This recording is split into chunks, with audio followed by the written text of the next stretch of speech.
እንኖረው ህይወት ስለሆነ እናውቀዋለን። ግን ያ ነገር የመጣውን ነገር ሁሉ ያስተናገዱ በስሜት ዝቅ ብሎ መዋል፣ ሲነጫነጩ መዋል፣ ሲደበሩ መዋል የበለጠ ወደ ዲፕሬሽን፣ የበለጠ ወደ ተስፋ መቁረጥ፣ የበለጠ ህይወትን ወደ መሰልቸት ይወስድ እንደሆነ እንጂ ምንም አይነት መፍትሄ ስለማያመጣ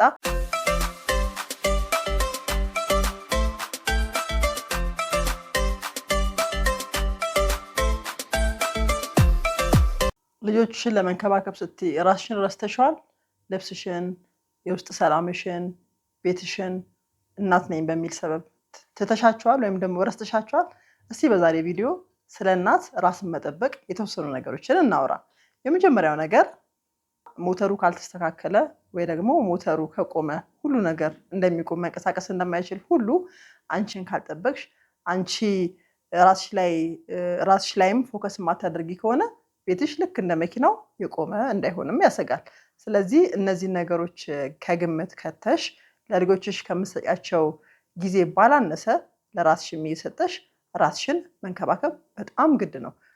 ስለዚህ ለራስሽ ጊዜ መስጠት ግዴታ እንጂ ቅንጦት አይደለም። ይህንን በመገንዘብ እዚህ ነገር ላይ በደንብ ፎከስ አድርጊ።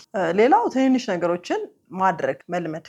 ትንንሽ ነገሮችን ስናደርግ በየዕለቱ ትንንሽ ነገሮችን እያደረግን መልካም ትንንሽ ነገሮች ስራም አይሆንብንም፣ እየቀለለንም ሁልጊዜም ራሳችንን ጠብቀን እንድንኖር ይረዳናል። እንግዲህ የራስን መጠበቅ ማለት ፋንሲ የሆነ ነገር ማድረግ፣ ውድ ቦታዎች መሄድ፣ የግድ ውድ ሽቶችን መቀባት፣ የግድ ውድ ነገሮችን መግዛት ሳይሆን ባለን ነገር በምንጠቀመው ነገር እኛም ባማከለ መልኩ ሁልጊዜ የምንፈልገውን ነገር ራሳችን ላይ ፎከስ አድርገን ስናደርግ ያ ራስን መጠበቅ ነው።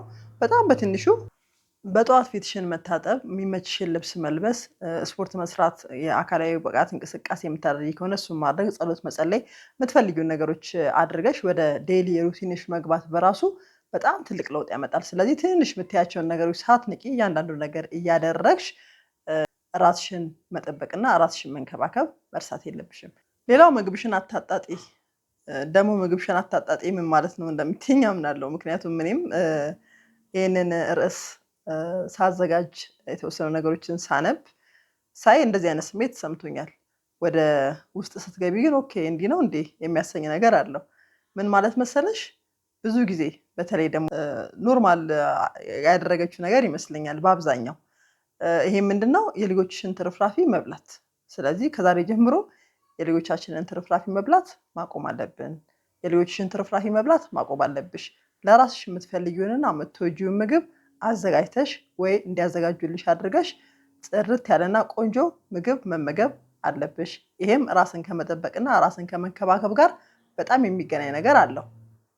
በእናትነት ሂደት ውስጥ ልክ ለሰውነታችን ለአካላዊ ነገራችን የተለያዩ ነገሮች ማድረግ እንደሚገባን ሁሉ ለአእምሯችንም የተለያዩ ነገሮች ማድረግ፣ አእምሯችንን ማበልጸግ፣ በእውቀት መዳበር በጣም ያስፈልገናል።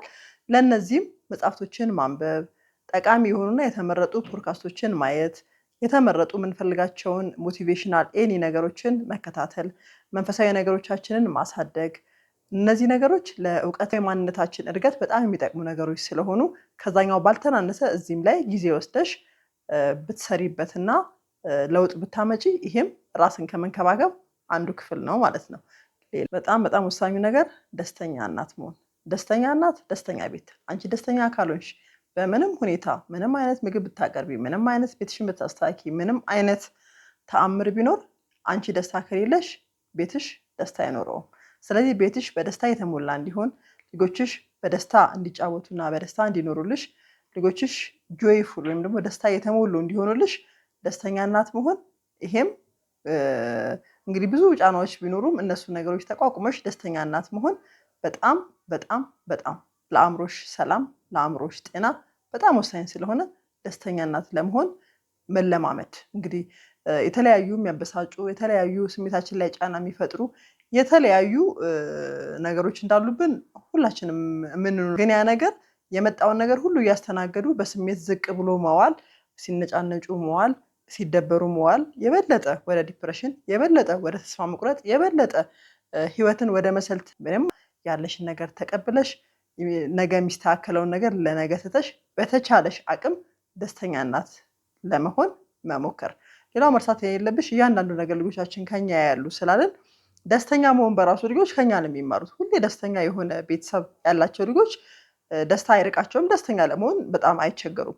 ሁል ጊዜ ግን በቁዘማና በድብርት በመነጫነጭና በቃ ኡፍ እያለ በመማረር የሚኖር ቤተሰብ ደግሞ ለልጆቹ ምንም አይነት ቁሳዊ ሃይ ሌቭሉን እንኳን ቢያሟላ መሆን እድላቸው በጣም አነስተኛ ነው የሚሆነው የሚያዩት ነገር ስለሌለ ማለት ነው። እና ልጆችሽ እያዩም እንዲያድጉ ወይም ደግሞ እያዩም ደስታ እንዲገባባቸውና ደስተኛ እንዲሆኑልሽ ደስታን እለት እለት እየተለማመድሽ ደስተኛ የሆነችና ቤቷ በደስታ የተሞላ እናት ለመሆን መሞከር ይገባል ማለት ነው።